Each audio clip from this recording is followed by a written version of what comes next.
Good morning guys, কি খবৰ আপোনালোকৰ? মই আশা কৰিছোঁ আপোনালোক সকলোৰে ভালে আৰু মোৰো বৰ্তমান ভাল। মোৰ মানে অলপ গাটো বেয়া, সেইকাৰণে মই ইমান দিন ধৰি ভিডিঅ' দিব পৰা নাই। ঢেৰ ভিডিঅ' দিবলগীয়া হৈ আছে, দিব পৰা নাই আৰু ক্ষমা কৰিব কিবা যদি ভুল হয়। আসসালামু আলাইকুম, হাই হেল্ল' নমস্কাৰ। মোৰ পুনৰ এটি নতুন ভিডিঅ'লৈ আপোনালোক সকলোকে স্বাগতম জনাইছোঁ। এইফালে এয়া ৰাতিপুৱা আপোনালোকক লগ পাই দিলোঁ আৰু এইফালে বেটা শুই আছে, এয়া উঠাই নাই। এইফালে আমি কেতিয়াবাতো বাৰু উঠিলোঁ, উঠাও 1-1.5 ঘণ্টা হ'ল, বেটা উঠা নাই। উঠিব, হাজবেণ্ড উঠিল এইমাত্ৰ আৰু মায়ে পাকঘৰত চাহ বনাইছে আৰু বতৰৰ ফল বতৰত নাখালেতো ভাল নালাগে। মায়ে কি দি বনাইছে ব'লকচোন তেন্তে চাওঁ। চাহ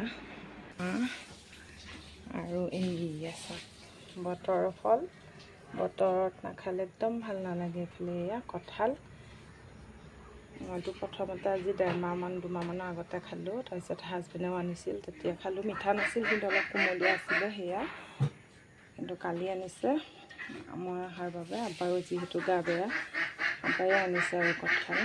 মই কৈছিলোঁ কঁঠাল খা, পিঠা আছে কঁঠালত। এইফালে এয়া কঁঠাল পিঠা এনেকৈ চালি আৰু বনাইছে মায়ে।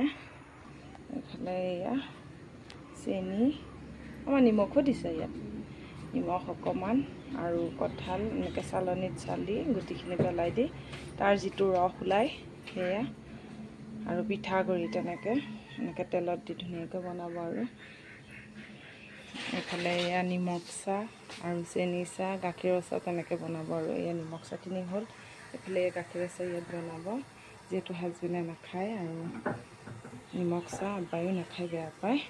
বেটাটো শুই আছে। এইফালে মায়ে এয়া টাৱা ওলাইছে, গেছতে বনাব। আৰু উঠিল এতিয়া খোৱাৰ পৰা ডাঙৰ মাই। এয়া আজি ঘৰত হৈছে, আমাৰ ঘৰত হোৱা নাই। এইয়া চিয়ান্স শুয়ে আছে, নুঠাবা, শুই আছে, শুই থাকক। সি তাৰ ফোঁহা হৈছে যে, গাটো ভাল নহয়, একদম ফোঁহা 2টা উঠিছে, বিষতে জ্বৰ উঠিছে আৰু বেটাৰ। এইফালে আব্বাক আৰু বেয়া আৰু গাটো বহুত বেয়া। এইফালে এয়া অকণ ভিডিঅ' কৰি গাটো ভাল নহয়, কালি তেজপুৰৰ পৰা আনিছে আকৌ, কিন্তু গাটো ইমান ভাল নহয়, খালি ভাগৰ লগা, অন্য প্ৰব্লেম নাই। কালি আকৌ ব্লাড পৰীক্ষা কৰিব দিছে, সেয়া কৰিছে আৰু দি থৈ আহিছে ব্লাড। আজি ৰিপৰ্ট আনিবলৈ যাব, হাজবেণ্ডে যাব। এয়া কঁঠাল পিঠা এনেকৈ বনাইছে আৰু মায়ে। আপোনালোকে কেনেকৈ বনাই খাই ক'ব দেই। আৰু পোৱা পিঠা হিচাপেও বনাব পাৰি, কিন্তু এনেকৈয়ে খায় বোলে সকলোৱে, সেইকাৰণে এনেকৈ বনাইছে। আৰু হাজবেণ্ডেও এনেকৈয়ে খায়, আব্বায়ো খায়, চবেই বোলে এনেকৈ খাব, সেইকাৰণে টাৱাতে দি বনাইছে। এনেই পোৱা পিঠাও কঁঠালৰ ৰসেদি পাৰি বনাব, যেনেকৈ তালেৰেও পোৱা পিঠা বা পকৰি বনাব পাৰি, কঁঠালৰ ৰসেৰেও বনাব পাৰি। এয়া বনাই আছে। আগফাল দেখিছেনে, ইমান ৰ'দ দিছে একদম। যোৱাকালি কিনকিনীয়া একদম বৰষুণ আছিলে, আজি দেখিছিলে ইমানেই ৰ'দ দিছে।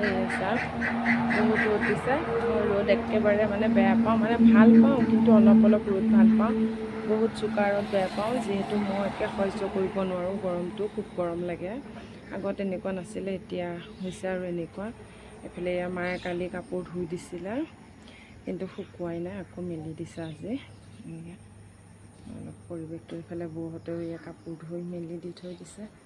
এইফালে এয়া দেখিছেনে, বহুত ৰ'দ দিছে। আপোনালোকৰ ফালে কেনেকুৱা ৰ'দ দিছে জনাবচোন। আমাৰ ইয়াত বহুত ৰ'দ। এয়া এইফালে আমাৰ পিঠা কাৰিলে, এয়া হৈ গ'ল এয়া পিঠা। এতিয়া আকৌ এয়া দিব, আৰু কিবা ভুল হ'লে ক্ষমা কৰি দিব। ভিডিঅ'টো যদি চাই ভাল পায়, লাইক শ্বেয়াৰ কমেণ্ট কৰিবলৈ একদম নাপাহৰিব। প্লিজ চেনেলটো ছাবস্ক্ৰাইব কৰি দিব। আজিলৈ আহিছোঁ তেতিয়াহ'লে, বাই বাই।